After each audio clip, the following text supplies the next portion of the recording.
शिवगीता अध्याय 9। श्री भगवान बोले, हे राजन, तुम सावधान होकर सुनो। मैं तुमसे देह का स्वरूप कहता हूँ। यह संसार मुझ ही से उत्पन्न होता है, मुझ ही से धारण किया जाता है, और जिस प्रकार भ्रम निवृत्त होने से रजत सीप में लय हो जाती है, इसी प्रकार यह जगत ज्ञान से मुझ में लय हो जाता है। मैं निर्मल पूर्ण सच्चिदानंद स्वरूप हूँ। मैं संग रहित शुद्ध सनातन ब्रह्म हूँ। मैं अनादि सिद्धि माया से युक्त होकर जगत का अकारण होता हूँ। मेरी माया का वर्णन नहीं हो सकता। उसमें सत्व रज तम यह 3 गुण रहते हैं। सत्व गुण शुक्ल वर्ण मनुष्यों को सुख और ज्ञान देने वाला है, और रजोगुण का रक्त वर्ण है, यह चंचल और मनुष्यों को दुख देने वाला है। तम का कृष्ण वर्ण है, यह जड़ और सुख दुखों से उदासीन रहता है।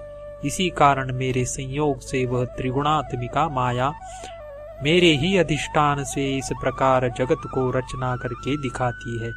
जिस प्रकार अज्ञान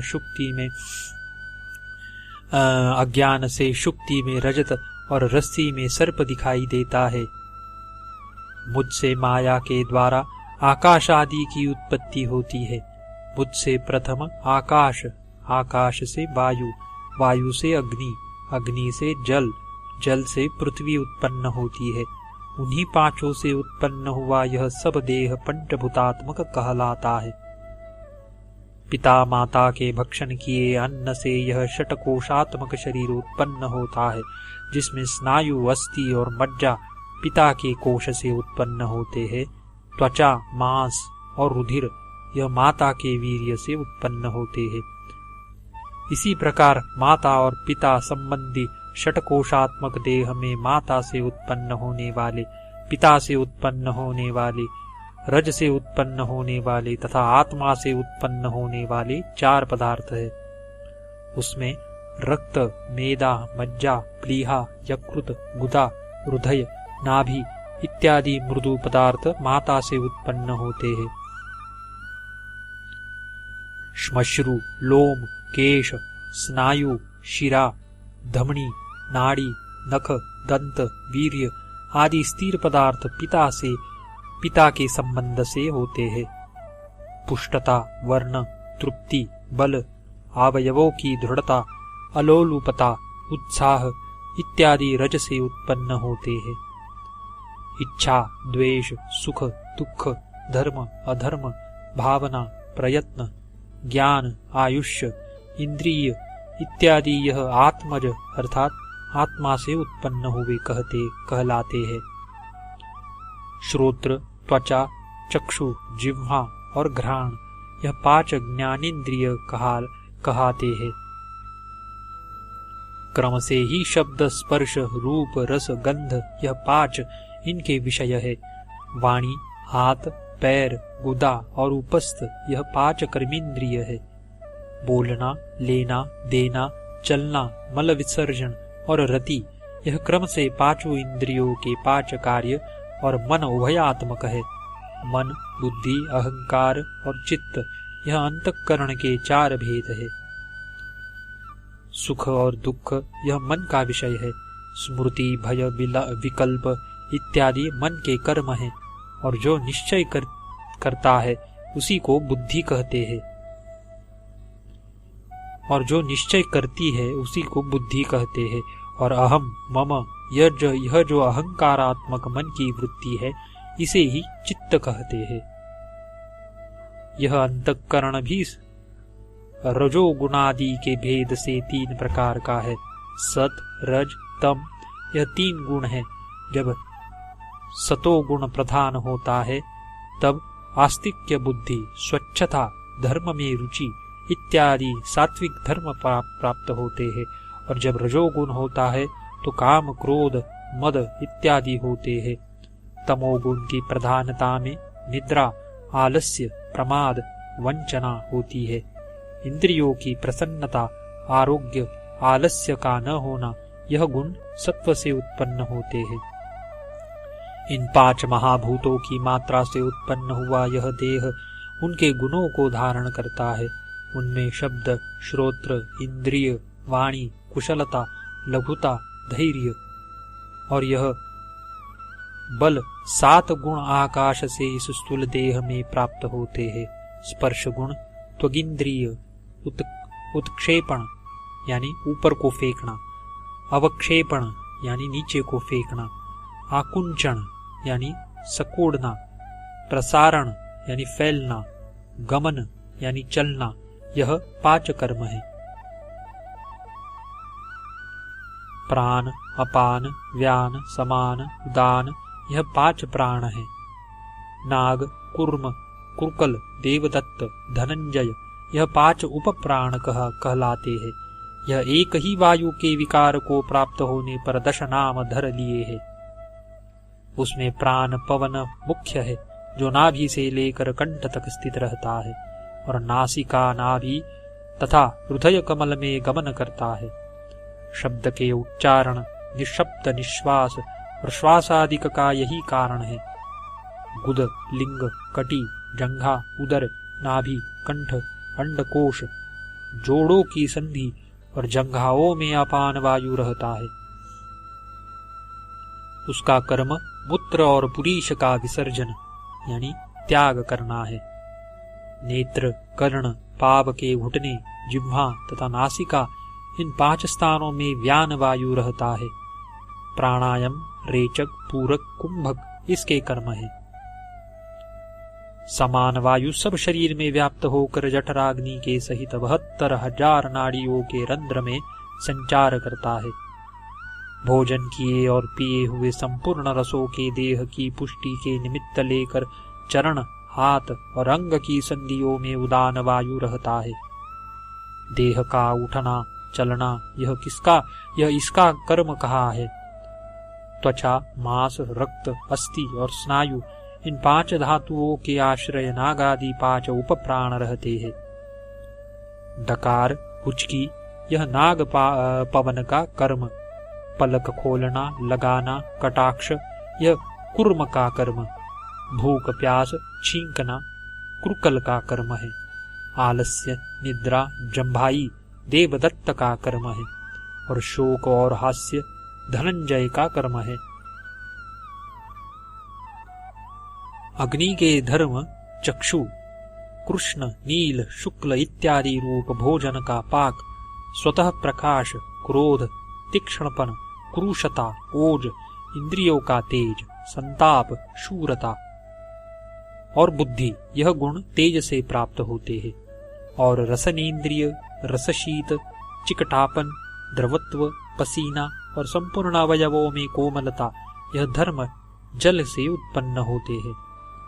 घ्राणेन्द्रिय, गंध, स्थिरता, धैर्य, गुरुत्व, यह धर्म पृथ्वी से उत्पन्न होते हैं।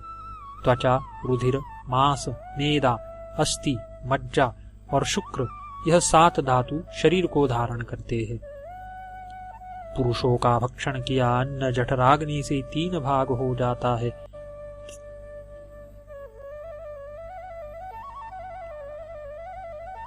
तीसरा स्थूल भाग मल, मध्य भाग मांस और सूक्ष्म भाग मन होता है। इससे मन अन्नमय कहलाया जाता है। जल का स्थूल भाग मूत्र, मध्य भाग रक्त और कनिष्ठ भाग प्राण कहलाता है। इससे जलमय प्राण है। तेज का स्थूल भाग अस्थि, मज्जा मध्य भाग और वाणी सूक्ष्म भाग है। आशय यह है कि अन्न, उदक और तेज रूप सर्व जगत है। रक्त से मांस उत्पन्न होता है, मांस से मेदा, मेदा से अस्थि और अस्थि से मज्जा उत्पन्न होती है। मांस से ही नाड़ी उत्पन्न होती है और मज्जा से वीर्य उत्पन्न होता है। वात, पित्त, कफ, यह 3 धातु शरीर में रहते हैं। शरीर में 10 अंजलि प्रमाण जल रहता है और 9 अंजलि रस अर्थात अन्न रहता है। रक्त 8 अंजलि, विष्टा 7 अंजलि, कफ 6 अंजलि, पित्त 5 अंजलि और मूत्र 4 अंजलि रहता है, चर्बी 3 अंजलि, मैदा 2 अंजलि, मज्जा 1 अंजलि और वीर्य आधी अंजलि रहता है। इसको बल कहते हैं। शरीर में अस्थि 360, शंख, कपाल, रुचक, अस्तारण और नवक, यह 5 प्रकार की अस्थि होती है। शरीर में 210 यानी 210 अस्थियों की संधि है। उनको रौरव, प्रसर, स्कंद सेचन, उलूखल, समुदग, मंडक, शंकावर्त और वायसतुंडक, यह 8 भेद अस्थियों की संधि के है। 3.5 करोड़ सब शरीर पर रोम है और दाढ़ी के बाल 3 लाख है। हे दशरथ कुमार, इस प्रकार यह देह का रूप तुम्हारे प्रति वर्णन किया। इस देह की समान निस्सार पदार्थ दूसरा त्रिलोकी में कोई नहीं है। इस देह को प्राप्त होकर पाप बुद्धि पुरुष महाअभिमान करते हैं और अहंकार रूप पाप से मुख्यानंद मोक्ष का कुछ भी उपाय नहीं करते।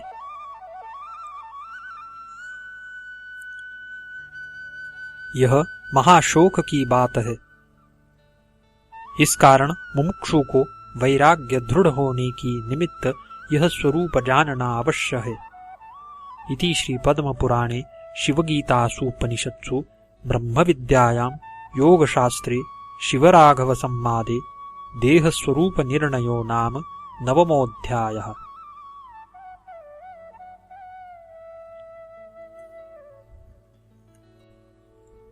शिवगीता अध्याय 10वां। श्री रामचंद्र जी बोले, हे भगवान, इस देह में यह जीव कहाँ वर्तमान है, यह कहाँ से उत्पन्न होता है और इसका क्या स्वरूप है, सो आप कहिए। देहांत में यह कहा जाता है और जाकर कहाँ स्थित होता है।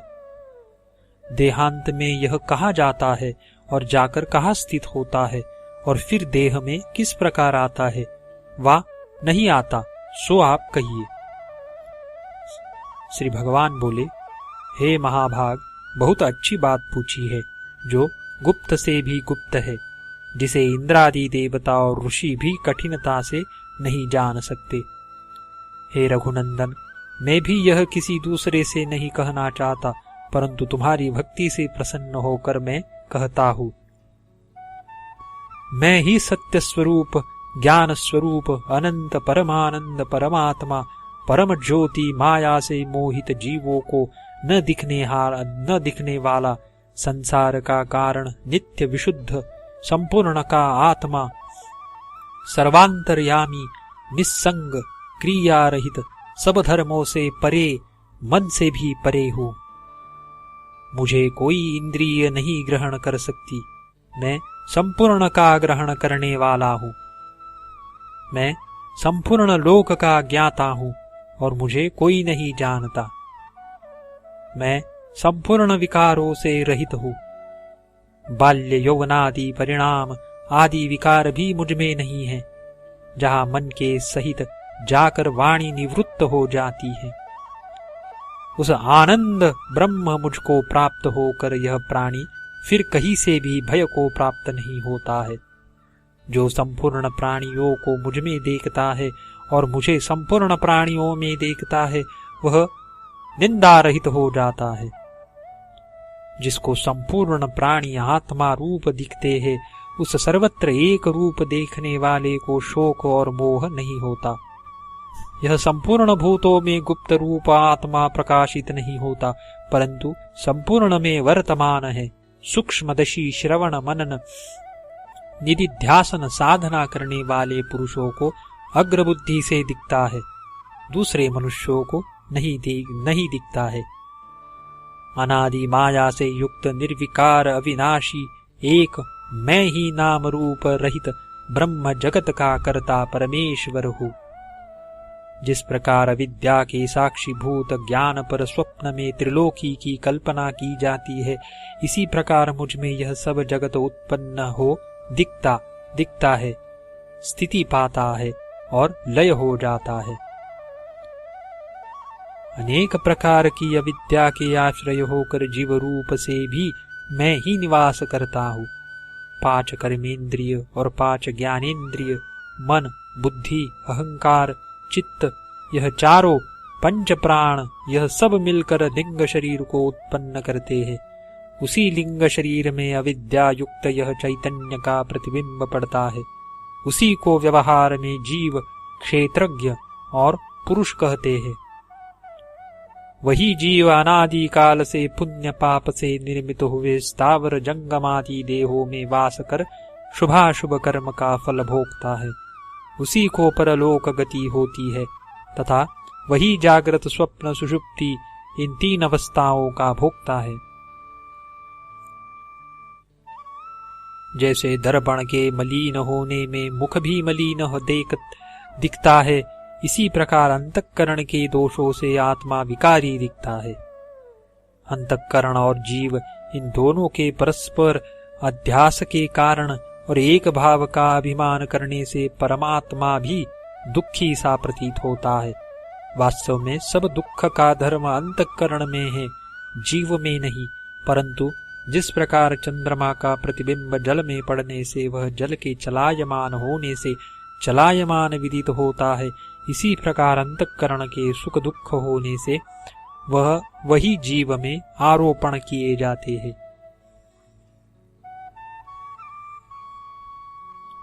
जिस प्रकार की मारवाड़ देश में दोपहर के समय सूर्य की किरण रेत में पड़कर जल रूप से प्रतीत होती है, उसमें केवल अज्ञान से जाना जाता है। वो जल रूप नहीं है, वास्तव में संताप ही करने वाली है। इसी प्रकार आत्मा भी निर्लेप है, परंतु वह मूढ़ बुद्धि वालों को अविद्या और अपने दोष के कारण कर्ता भोक्ता प्रतीत होता है। इस अन्नमय पिंड के स्थूल देह में हृदय के विषय जीव स्थित रहता है और नख के अग्रभाग से लेकर शिखा पर्यंत व्याप्त हो रहा है। सो तू सावधान होकर सुन। वही यह जीव मैं मनुष्य, मैं ब्राह्मण इत्यादि अभिमान करता हुआ इस मांस पिंड में स्थित है। नाभि से ऊपर और कंठ से नीचे अवकाश के स्थान को व्यास करके सदा स्थित रहता है, व्याप्त करके सदा स्थित रहता है।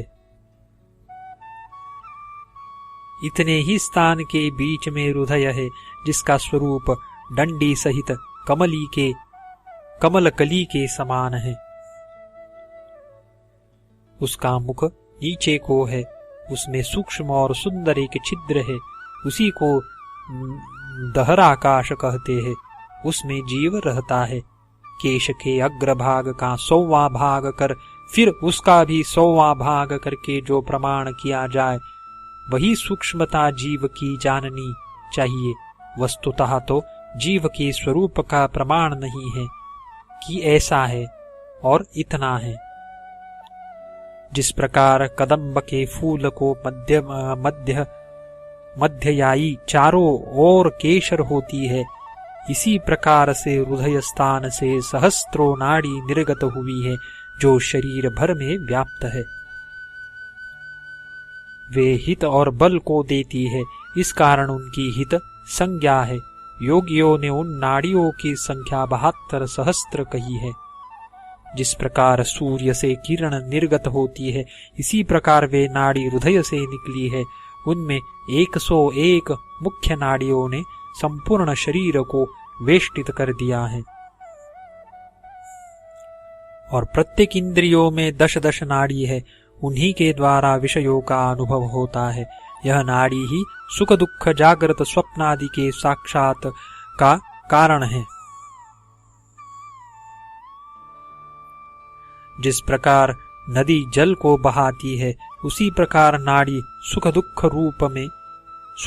रूप कर्म फल को बहाती है। इन 101 नाड़ियों में से एक नाड़ी ऊपर अनंत नाम बहती है, ब्रह्मरंध्र तक पहुंच गई है।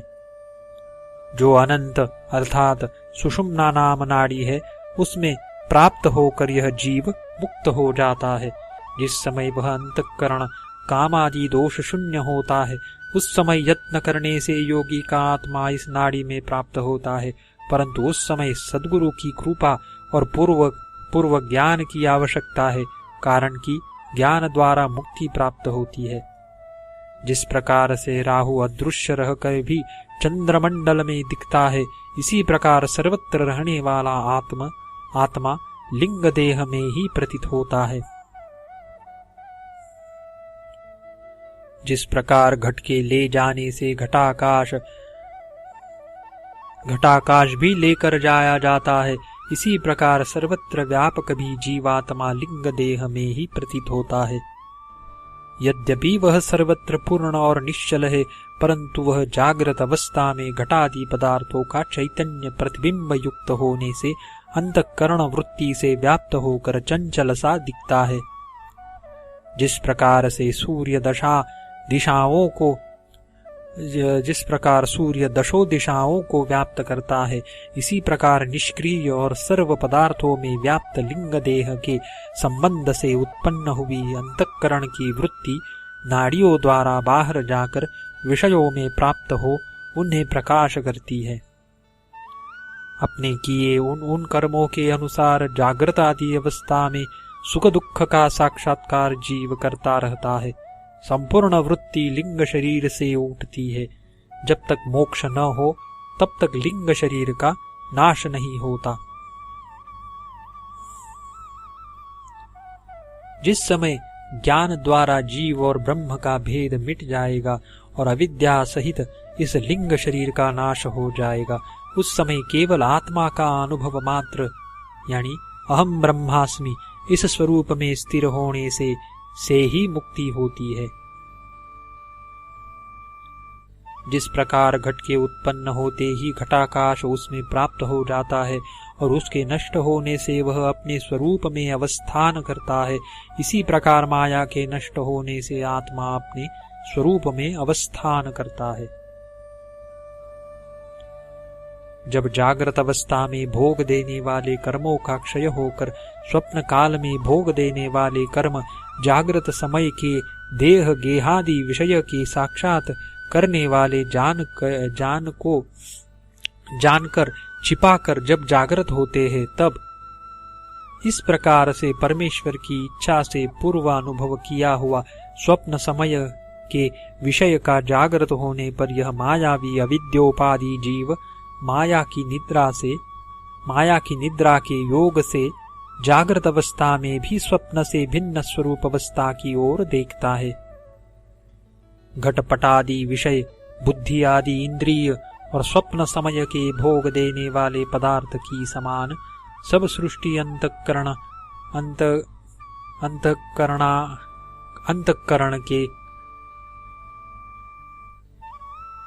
अंतःकरण ने कल्पना करी है।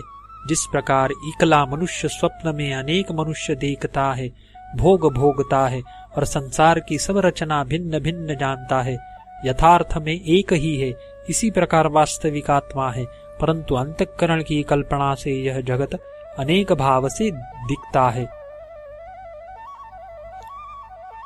इन सबको देखने वाला स्वयं ज्योति आत्मा साक्षी रूप से सब में वर्तमान है।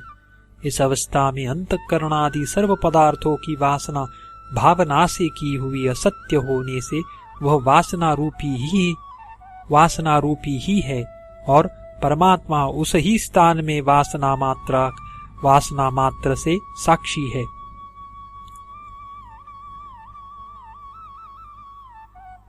जिस प्रकार जागृत अवस्था में कर्ता कर्म किया इत्यादि संपूर्ण कारणों से युक्त व्यवहार चलता है, इसी प्रकार पूर्व जन्म के किए कर्मों की प्रेरणा से वासना रूप प्रपंच है, परंतु जागृत अवस्था में प्रपंच का व्यवहार समर्थ होता है और स्वप्न अवस्था में कल्पित है। यही इसमें भेद है।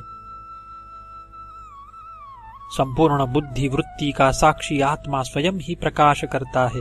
उस साक्षी का जो वासना मात्र साक्षीपना है उसे स्वप्न कहते हैं। बाल्यावस्था में जागृत जो कर्म स्तनपान कंदुक क्रीड़ा आदि किए हैं, उस समय उसी की वासना हृदय में प्रबल रहती है, इस कारण वे ही स्वप्न में दिखते हैं। और तरुण अवस्था में इंद्रिय अपने व्यापार में कुशल हो जाती है। यह प्राणी अनेक व्यापार में व्यग्र हो जाता है। अध्ययन, कृषि, व्यापार आदि की वासना हृदय में अत्यंत दृढ़ हो जाती है। इसी कारण तद्रूप ही स्वप्न देखता है। और जो वृद्धावस्था में परलोक जाने के निमित्त दान, धर्म, विद्यादि दान ऐसे उत्तम कर्म करते हैं, उनके हृदय में यह वासना दृढ़ हो जाती है।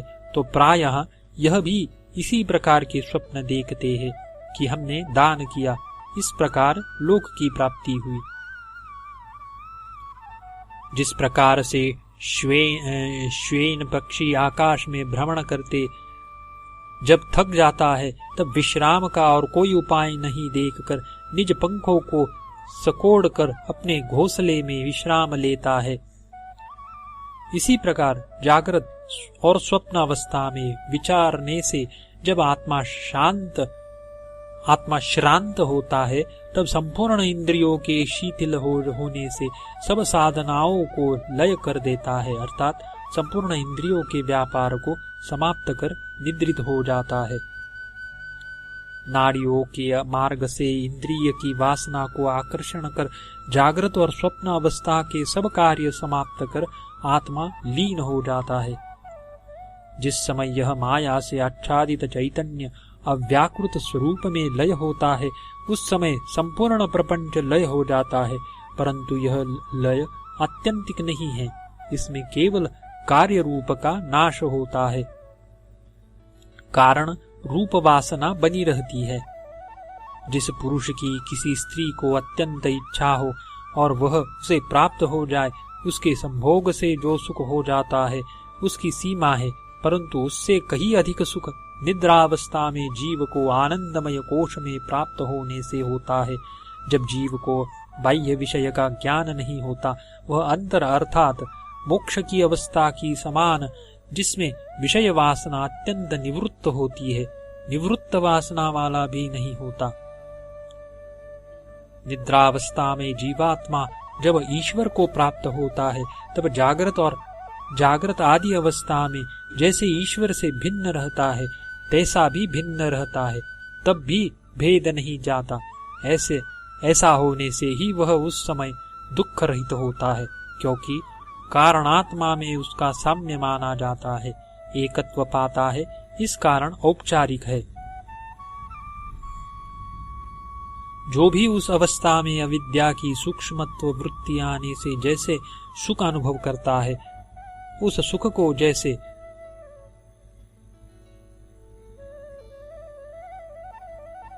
और दूसरा कुछ भी न जाना, केवल अज्ञान का ही अनुभव किया।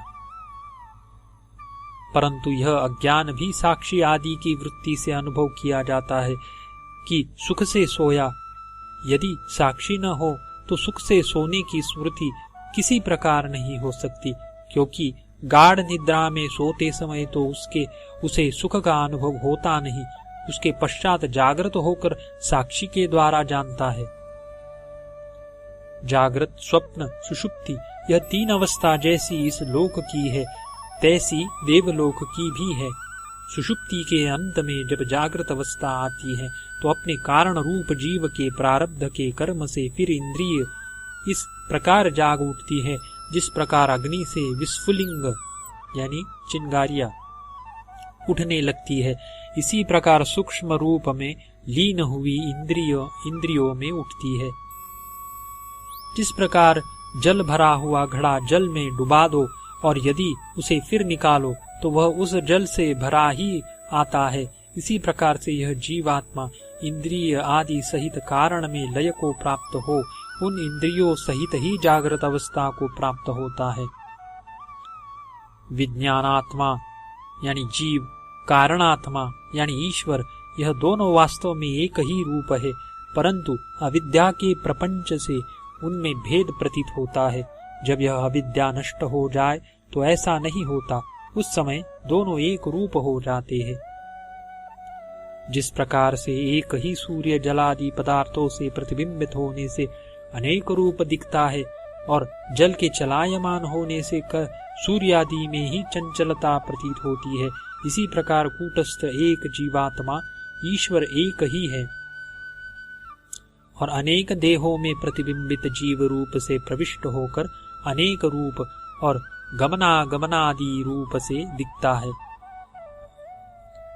आत्मा देहादि उपाधि से रहित स्वप्रकाश है, परंतु स्वरूप की स्मृति लोप करने वाली माया ने विस्मृति को प्राप्त कर दिया है। इससे सब प्रपंच इसमें अज्ञान से विदित होता है, कारण कि यह माया तो अघटित घटना पटीयसी यानी न होने वाली बात को भी करके दिखा देती है। माया के योग से आत्मा में कितने ही विरुद्ध कर्म दिखे, परंतु माया के दूर होते ही जीव ईश्वर और निर्विकार हो जाता है। हे दशरथ कुमार, यह तुमसे जीव का स्वरूप मैंने वर्णन किया। इति श्री पद्म पुराणे शिवगीतासु उपनिषत्सु ब्रह्म विद्यायां योगशास्त्रे शिवराघव संवादे जीवस्वरूप कथनम नाम 10मोऽध्यायः। शिवगीता अध्याय 11वां। जीव की देहांतर गति और परलोक गति लिंग देह के कारण होती है। यह बात संक्षेप से कहकर अब विस्तार से वर्णन करते हुए श्री भगवान बोले, हे नृप श्रेष्ठ, उस जीव की देहांतर गति और परलोक गति मैं तुमसे वर्णन करता हूँ, सावधान होकर सुनो। इस स्थूल देह से जो कुछ भोजन किया जाता है और पिया जाता है, उसी के कारण लिंग और स्थूल देह में संबंध उत्पन्न होता है, उसी से जीवन धारण होता है। जिस समय व्याधि व जरा अवस्था से कफ प्रबल होता है, तब जठरानल के मंद होने से भोजन किया हुआ अन्न अच्छी तरह नहीं पचता है। जब भोजन किए हुए रस के न प्राप्त होने से शीघ्र ही धातु सूख जाते हैं और भोजन किए तथा पान किए रस से ही शरीर में जठराग्नि के दीप्त रहते जो अन्न भक्षण किया जाता है, वह रस रूप होकर शरीर को पुष्ट करता है। उस समय प्राण वायु वह संपूर्ण रस लेकर सब धातुओं में पहुंचाता है। इसी कारण से यह समान वायु कहलाता है और वृद्धावस्था में वह रस उत्पन्न नहीं होता। इस कारण शरीर के बंधन जो दृढ़ता से परस्पर संघटित है, शिथिल हो जाते हैं। जिस प्रकार की आम्रफल पककर अपने भार से आप ही शीघ्र पतित हो जाता है, इसी प्रकार शरीर के शिथिल होने से लिंग शरीर का स्थूल से वियोग हो जाता है। संपूर्ण इंद्रियों की वासना, आध्यात्मिक जीव संबंधी बुद्धि और ज्ञानेन्द्रियादि आदि भौतिक प्राप्त होने वाले देह के कारणभूत सूक्ष्म रूप वाले कर्म, यह तीनों आकर्षित होकर हृदय कमल में एकता को प्राप्त होते हैं। तब मुख्य प्राण वायु शेष 9 वायुओं से संयुक्त होकर ऊर्ध्व श्वास रूपी हो जाता है और फिर वे सब एक होकर जीवात्मा से संयुक्त होते हैं। विद्या, कर्म और वासना से युक्त हो यह जीव अपने कर्म से नाड़ी मार्ग का आश्रय करके नेत्र मार्ग अथवा ब्रह्मरंध्र के द्वारा बहिर्गत होता है। जिस प्रकार से घड़े को इस देश से दूसरे स्थान में ले जाते हैं, परंतु वह आकाश से पूर्ण हो जाता है, जहाँ घट जाएगा उसी स्थान में घटाकाश भी जाएगा। इसी प्रकार से जहाँ जहाँ लिंग शरीर गमन करता है, उसी स्थान में जीव होता है और कर्मानुसार दूसरे देह को प्राप्त होता है। जिस प्रकार नदी का मच्छ कभी इस किनारे और कभी दूसरे किनारे जाता है, इसी प्रकार से यह मोक्ष न होने तक अनेक योनियों में भ्रमण करता रहता है। जो पाप है उनको यमदूत ले जाते हैं, जो पापी हैं उनको यमदूत ले जाते हैं। यह यातना देह का जो नरक दुख भोगने के लिए दी जाती है, उसको आश्रय करके केवल नरको ही को भोगता है। और जिन्होंने सदा इष्ट यानी यज्ञादि पूत यानी वापी, कूप, तड़ाग आदि निर्माण करना कर्म किए है, वह पितृलोक को गमन करते हैं। यमदूत उन्हें पितृलोक को प्राप्त करते हैं। उस मार्ग का क्रम यह है कि धूम, फिर रात्रि अभिमानी देवता के निकट, फिर कृष्ण पक्षाभिमानी देवता के निकट, फिर दक्षिणायन अभिमानी देवता के निकट, फिर वहां से पितृलोक में जाता है। पितृलोक से आगे चंद्रलोक को प्राप्त हो दिव्य देह पाकर महालक्ष्मी का भोग करता है। वहां यह चंद्रमा की ही समान होकर कर्म की फल की अवधि तक चंद्रलोक में वास करता है। जब पुण्य फल समाप्त हो जाता है तो जिस क्रम से इस लोक में गमन हुआ था उसी क्रम से इस लोक में फिर आता है। चंद्रलोक से चलते समय उस शरीर को छोड़ यह आकाश रूप होकर आकाश से वायु में और वायु से जल में आता है। जल से मेघों में प्राप्त होकर फिर यह वर्षा द्वारा पृथ्वी पर पतित होता है। फिर अनेक कर्म के वश होकर भक्षण योग्य अन्न में प्राप्त होता है। और कितने एक शरीर प्राप्ति के निमित्त मनुष्यादि योनि में प्राप्त होते हैं, और कितने एक कर्म और ज्ञान के तारतम्य से स्थावरत्व को प्राप्त हो जाते हैं। जो जीव अन्न में प्राप्त हुए हैं उस अन्न को स्त्री पुरुष भक्षण करते हैं। उससे स्त्री और पुरुषों का रज और शुक्र होकर उन दोनों के संयोग से वह गर्भ रूप धारण करते हैं। यही जीव कर्म के अनुसार स्त्री, पुरुष और नपुंसक होता है। इस प्रकार से इस जीव की इस लोक में गति और परलोक गति होती है। अब इसकी मुक्ति का वर्णन करता हूँ। जो शम दमादि साधन संपन्न सदा अपने वर्णाश्रम के कर्म करते और फल की आकांक्षा न करके ईश्वरार्पण कर देते हैं, वह मनुष्य देवयान मार्ग से ब्रह्मलोक पर्यंत गमन करते हैं। वह प्रथम ज्योति में प्राप्त हो पीछे दिन और फिर शुक्ल पक्षाभिमानी देवता के निकट जाते हैं। फिर उत्तरायण को प्राप्त होकर संवत्सर के निकट गमन करते हैं।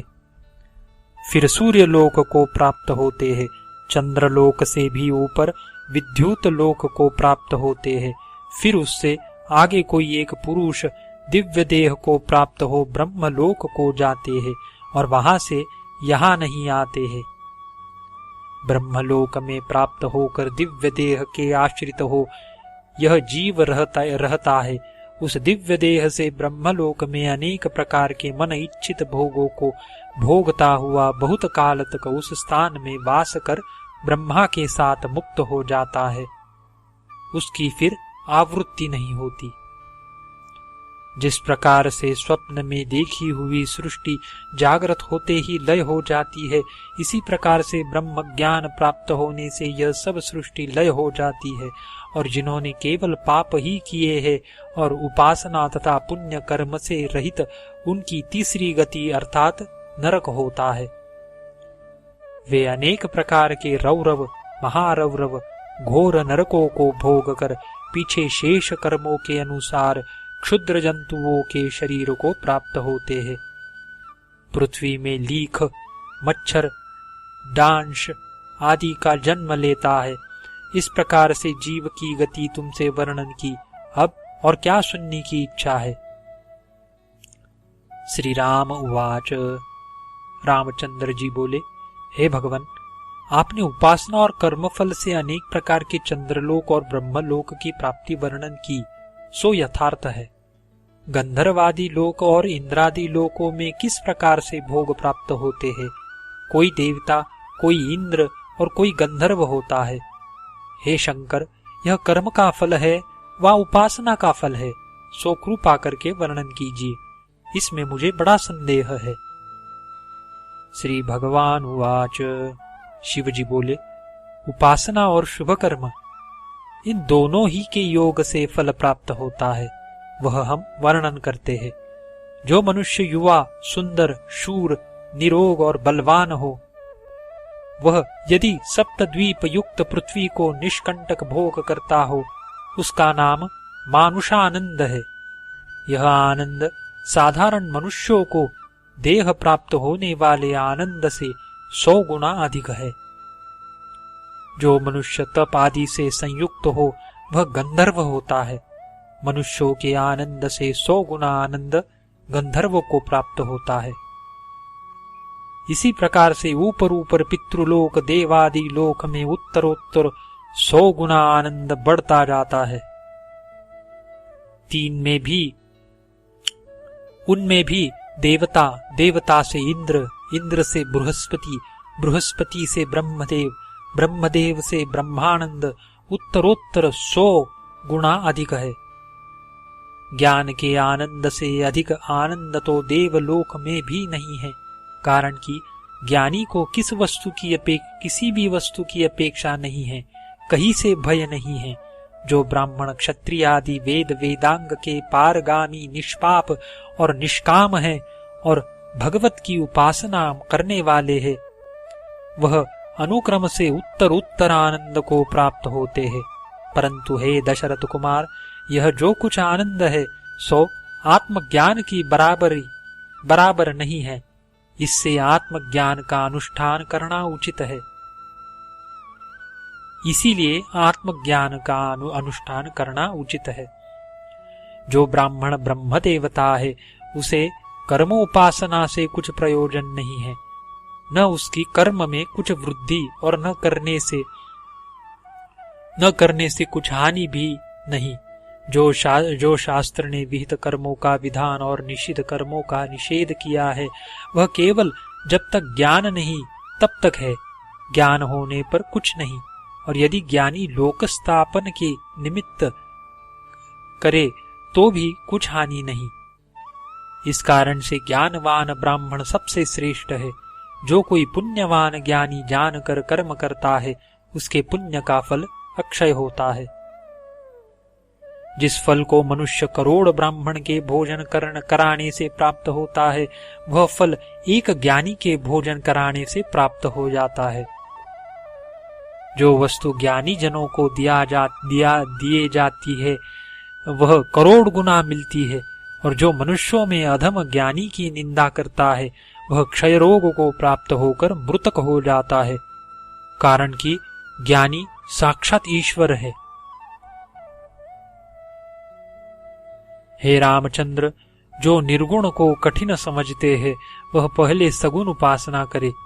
किसी भी सगुण उपासना करने वाले की अधोगति नहीं होती। इस कारण सगुण रूप की ही उपासना करके सुखी हो। इति श्री पद्म पुराणे शिवगीतासु उपनिषत्सु ब्रह्म विद्यायां योगशास्त्रे शिवराघव संवादे जीवगत्यादि निरूपणम् नामैकादशो अध्यायः। शिवगीता अध्याय 12। श्री रामचंद्र जी बोले, हे देवदेव महेश्वर, आपको नमस्कार है। आप उपासना की विधि और उसका देश काल वर्णन कीजिए कि किस समय किस प्रकार उपासना की जाए। हे भगवान, हमारे ऊपर आपकी कृपा हो तो उपासना का अंग और नियम कहो। फिर शिवजी बोले, हे श्री राम, मैं तुमसे उपासना की विधि और उसका देश काल कहता हूँ, तुम मन लगाकर सुनो। जितने देवता है यह सब मेरे ही रूप है, वास्तव में मुझसे भिन्न नहीं। जो दूसरे देवताओं के भक्त है और श्रद्धा पूर्वक उनका पूजन करते हैं, हे राजन, वे पुरुष मेरा ही भेद बुद्धि से यजन करने वाले हैं। जिस कारण की इस संपूर्ण संसार में मेरे सिवाय और कुछ नहीं है, इसी से मैं सब क्रिया का भोक्ता और सबका फल देने वाला हूँ। जो पुरुष विष्णु, शिव, गणेश आदि जिस भाव से मेरी उपासना करते हैं, उसी भावना के अनुसार उसी देवता के रूप से मैं उन्हें वांछित फल देता हूँ। विधि से अविधि से किसी प्रकार से हो, जो मेरी उपासना करते हैं उनको मैं प्रसन्न होकर फल देता हूँ, इसमें कोई संदेह नहीं। यद्यपि वह दुराचारी है, परंतु वह अनन्य होकर मेरा भजन करता है। उस पुरुष को साधु ही मानना चाहिए, और पुण्यवान है, यह भक्ति की महिमा दिखाई है। परंतु यह निश्चय जानना चाहिए कि अनन्य भक्ति वाला किसी प्रकार दुराचारी नहीं हो सकता, कारण कि अनन्य भक्ति का और स्थान में मन नहीं, कारण कि अनन्य भक्ति का और स्थान में मन नहीं जाता। जो एक निष्ठ बुद्धि होकर जीवात्मा परमात्मा को एक ही रूप जानता है, अर्थात जीव रूप भी मेरे को ही जानता है और अनन्य बुद्धि से मेरा भजन करता है, उसको पाप स्पर्श नहीं करता, बहुत क्या उसे ब्रह्म हत्या भी स्पर्श नहीं करती। उपासना की विधि 4 प्रकार की है: संपत, आरोप, संवर्ग और अध्यास। अल्प वस्तु का भी गुण योग से मन की वृत्ति से अनंत गुणों की भावना से चिंतन करना, जैसे कि मूर्ति में अनंत गुण विशिष्ट शिव तथा विष्णु का ध्यान करना, इसका नाम संपत है।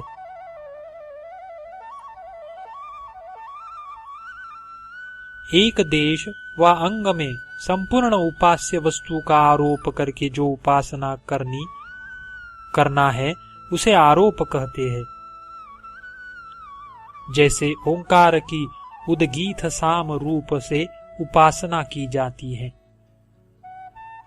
आरोप और अध्यास इनका स्वरूप बहुधा एक सा है, भेद इतना ही है कि बुद्धिपूर्वक किसी एक वस्तु में विवक्षित धर्म का आरोप करके उसकी उपासना करना, जैसे स्त्री पर अग्नि का आरोप अर्थात स्त्री को अग्नि रूप मानना, यह अभ्यास है। कर्मयोग से उपासना करने का नाम संवर्ग है, अर्थात संपूर्ण भूतों को उपासना के योग से वश में करना, जैसे प्रलय काल में संवर्त नामक वायु अपनी शक्ति से सब भूतों को वश करती है। गुरु से प्राप्त हुए ज्ञान से देवता में और अपने में भेद न मानना और अंतःकरण से देवता के समीप प्राप्त होना और अंतःकरण से ही सब पूजन कल्पित करना, इसका नाम अंतरंग उपासना है। और इसके उपरांत दूसरी विधि से बहिरंग उपासना कहते हैं।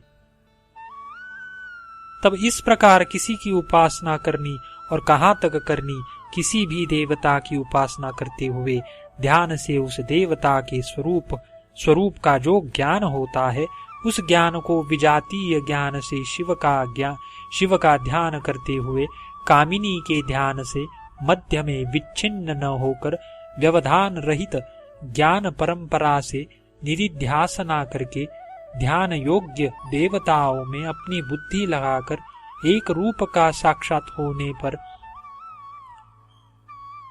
एक रूपता साक्षात होने तक उपासना करते रहना चाहिए।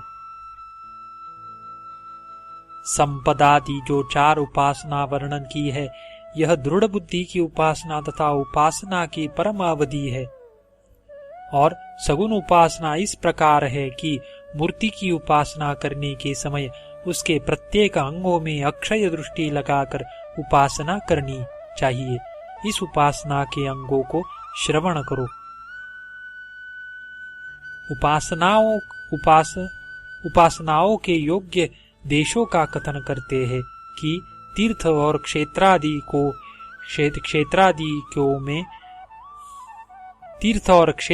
में की जाने से उपासना होगी, यह विचार न करे। क्षेत्रादि को में जाने की श्रद्धा त्याग दे और जहाँ अपना चित्त स्वच्छ और एकाग्रता युक्त होए, तहाई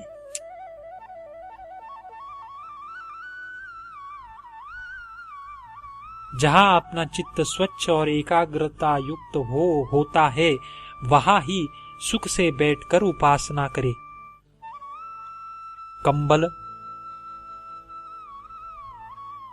मृदुपास वस्त्र अथवा मृग चर्म पर स्थित होकर एकांत देश में स्थित हो, समान ग्रीवा और शरीर को सरल कर रखे, विधि पूर्वक भस्म धारण कर और संपूर्ण इंद्रियों को रोक कर तथा भक्ति पूर्वक अपने गुरु को प्रणाम करने के बाद ज्ञान शास्त्र द्वारा ज्ञान की प्राप्ति के निमित्त भक्ति से प्राणायाम करे।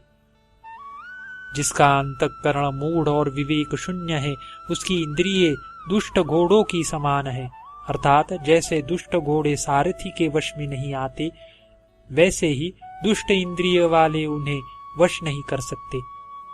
और जो ज्ञान संपन्न है, उनके यत्न करने से संपूर्ण इंद्रिय मन के सहित वश में हो जाती है, जिस प्रकार सुशिक्षित अश्व सारथी के वश में हो जाता है। और जो विवेक शून्य चंचल चित्त, बाह्य और अंतर शोच से हीन और अनुभव ज्ञान रहित है, वे उस स्थान को नहीं प्राप्त होते, परंतु निरंतर संसार में ही भ्रमण करते हैं। और जो ज्ञानी स्थिर चित्त, बाह्य अभ्यंतर पवित्रता से युक्त है, वे उस स्थान को प्राप्त होते हैं जहाँ से फिर आना नहीं होता। यह श्रुति में लिखा है, जिसका विज्ञान रूपी सारथी मन रूपी लगाम धारण किए है, इंद्रिय रूपी घोड़े जूते शरीर रूपी रथ में जो बैठा है, वह संसार रूपी मार्ग से पार हो परम पद यानी मोक्ष स्थान पर पहुंच जाता है। हृदय कमल कामादि दोष रहित, शम दमादि गुण संपन्न, स्वच्छ और शोक रहित करके उसमें मेरा ध्यान करना उचित है। जो अचिंत्य स्वरूप सीमा रहित है, जिससे श्रेष्ठ कोई दूसरा नहीं है, जो नाश रहित कल्याण स्वरूप आदि अंत शून्य प्रशांत और सबका कारण है, सर्वव्यापक सच्चिदानंद स्वरूप रूप रहित उत्पत्ति शून्य आश्रय युक्त मुझ ब्रह्म रूप को शुद्ध स्फटिक मणि की समान शरीर और अर्धांग में पार्वती को धारण किए, व्याघ्र चर्म ओढ़े, नीलकंठ त्रिलोचन जटा जूट धारण किए, चंद्रमा शीर पर धरे, नागों का यज्ञोपवित पहने, व्याघ्र चर्म का ही उत्तरीय ओढ़े, सर्वश्रेष्ठ भक्तों के अभयदाता, पीठ की ओर के ऊंचे दोनों हाथों में मृग और परशु धारण किए, सब अंग में विभूति लगाए तथा संपूर्ण आभूषणों से भूषित, इस प्रकार से आत्मा की अरणी और प्रणव को उत्तर अरणी करके उसका मथन करता हुआ मेरा ऊपर कहे अनुसार ध्यान करे, तो यह मेरा साक्षात्कार पाता है। जब यज्ञ को करते हैं, तब अग्नि के निमित्त खैर व शमी की 2 लकड़ी ले ऊपर नीचे रख अग्नि के निमित्त उसे मथते हैं। वेद वचन और शास्त्रों के वचन से मुझे कोई नहीं पा सकता, परंतु जो एकाग्र चित्त से सदैव मेरा ध्यान करता है, मैं उसे प्राप्त होता हूँ और फिर उसका त्याग नहीं करता। जो पाप से परांगमुख नहीं, जिसकी तृष्णा शांत नहीं है, श्रवण मनन निधि ध्यासन से जिसका मन समाधान नहीं है, जिसका मन चंचल है, ऐसा पुरुष केवल शास्त्र के अध्ययन से मुझे प्राप्त नहीं कर सकता। जागृत, स्वप्न, सुषुप्ति इन तीनों अवस्थाओं का प्रपंच जिस साक्षी रूप अधिष्ठान ब्रह्म स्वरूप के द्वारा प्रकाशित होता है, वह ब्रह्म मैं ही हूँ। ऐसा यथार्थ ज्ञान से यह संपूर्ण बंधनों से मुक्त हो जाता है। तीनों अवस्थाओं में जो भोग पदार्थ जो भोक्ता और जो भोग्य वस्तु है, यह तीनों ब्रह्म की ही सत्ता से कल्पित है। इनका प्रकाशक, गति करने वाला सदाशिव मैं ही हूँ। इस प्रकार निर्गुण कथन कर अब फिर मंद अधिकारियों को सगुण रूप का उपदेश करते हैं। माध्याह्न काल के करोड़ों सूर्य की समान तेज युक्त और करोड़ों चंद्रमा की समान शीतल सूर्य चंद्रमा अग्नि जिसके नेत्र है, उनके मुखकमल का स्मरण करे। एक ही परमात्मा संपूर्ण भूतों में गुप्त है, सर्वव्यापी और सब भूतों का अंतरात्मा है, सबका अध्यक्ष और सब भूतों में निवास करने वाला, सबका साक्षी, चित्त की प्रेरणा करने वाला, निर्लेप और निर्गुण है।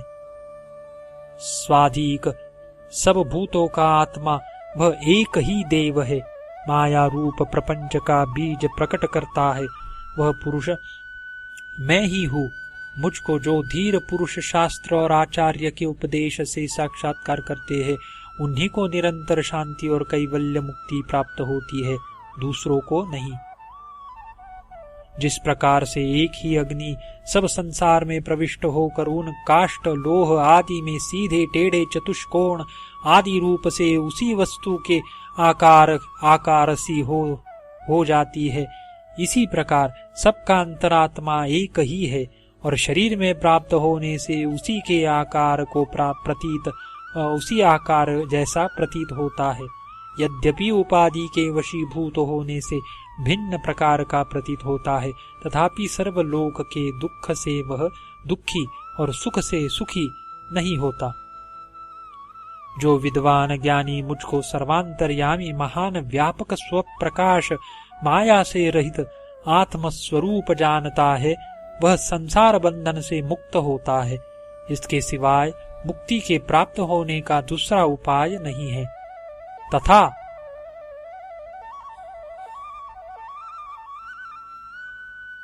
प्रथम सृष्टि के आरंभ में मैं ब्रह्मा को उत्पन्न करके उसके निमित्त वेद को उपदेश करना, वही स्तुति के योग्य पुराण पुरुष मैं हूँ। जो इस निश्चय से मुझे जानता है, वे मृत्यु के मुख से छूट जाता है। इस प्रकार शांति आदि गुणों से युक्त हो जो मुझको तत्व से जानता है, वह दुखों से छूटकर अंत में मुझको प्राप्त हो जाता है। इति श्री पद्म पुराणे शिवगीतासु उपनिषत्सु ब्रह्म विद्यायां योग शास्त्रे शिवराघव संवादे उपासना ज्ञान फलम नाम 12 अध्यायः।